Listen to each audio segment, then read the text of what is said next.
Welcome to U.S. History's Notes 5.7. These are all about Johnson and his presidency. So we've looked at Vietnam with Johnson, we've looked at civil rights, but now we're going to kind of pull all of his presidency together as well as some domestic policies that don't fall under those.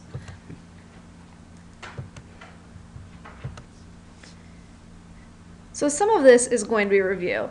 So if you don't remember, in 1963, November 22nd, JFK was assassinated. Lyndon B. Johnson was his vice president. So after Kennedy's assassination, Johnson is sworn in as the 36th president of the United States. So that's when he takes office, 1963. Now, he comes up with this idea, this whole domestic program idea. So what's going to happen in the United States?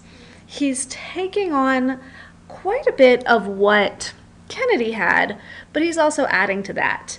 And he calls this new program the Great Society. And here we see the Great Society. So Johnson's Great Society, what was included in that? Well, there were some different civil rights legislation pieces, both the Civil Rights Act of 1964 and the Voting Rights Voting Rights Act of 1965 were part of the Great Society.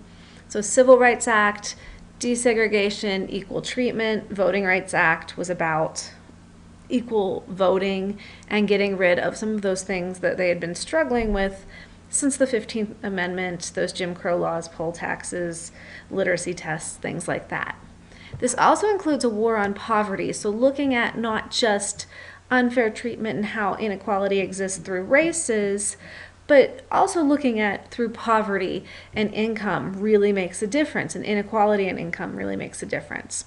So some of the things that fit under the war on poverty included the Job Corps. Oops, I should have shown you some of these pictures. So Civil Rights Act, Voting Rights Act, and then, as I said, the Job Corps, VISTA, and the Head Start program. Job Corps paid high school dropouts to get trained for industrial jobs. So people who normally would have no job training, would be some of the poorest in the country, got training, got better jobs that increased their income level. VISTA, Volunteers in Service for America, sometimes now today is with AmeriCorps. And these are volunteers who go to depressed areas, Appalachia, inner cities, things like that, and work to teach people skills so they can do better in the future. And Head Start might be a program that you're familiar with. That is a preschool program, so low-income individuals. It's a preschool program so children can get a head start on school, because we know the earlier you start to learn things like reading and things like that, you're actually more successful. So those programs were part of the Great Society. We also had Medicare was part of the Great Society, as was HUD, the Department of Housing and Urban Development. So Medicare was medical insurance for those over 65, and HUD actually is housing assistance for people who can't afford the housing as it stands. So helping them get a home, sometimes special loans, things like that. So low-income housing would be HUD, or Department of Housing and Urban Development. So all of these things go into Johnson's Great Society. They're designed to improve society and create a great American society. Great plans, great ideas. So what was the problem with Johnson's Great Society? Why didn't it work? Well, the money ran out because all of the money was going towards the Vietnam War. That war that we've been talking about for the last 2 weeks.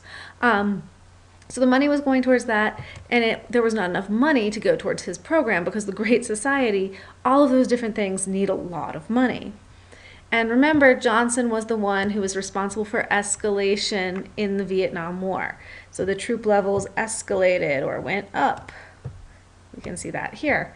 So all of that money is going towards the Vietnam War, not towards domestic programs. So a year in, Johnson runs for president again. So he was in a year after Kennedy was killed, easily reelected. Well, he is reelected. And so for 4 years, Vietnam and the civil rights issues really hurt his presidency. In 1968, he chose not to run. So he was so unpopular, he chose not to run. At that time, at the 1968 Democratic National Convention, the Vietnam War was so unpopular, people were so upset, they actually had riots. So National Guardsmen, police, trying to stop the riots, essentially of hippies who were there protesting the war, wanting the Democrats to choose an anti-war platform. We talked about this in some earlier notes. So this was at the Democratic National Convention. Lyndon B. Johnson is a Democrat. He's not running. But that really turns favor towards Richard Nixon, the Republican, who in 1968 wins that election, and he will be our next president and also our next set of notes, because this is the end of these notes. So make sure you watch the rest of the presentation.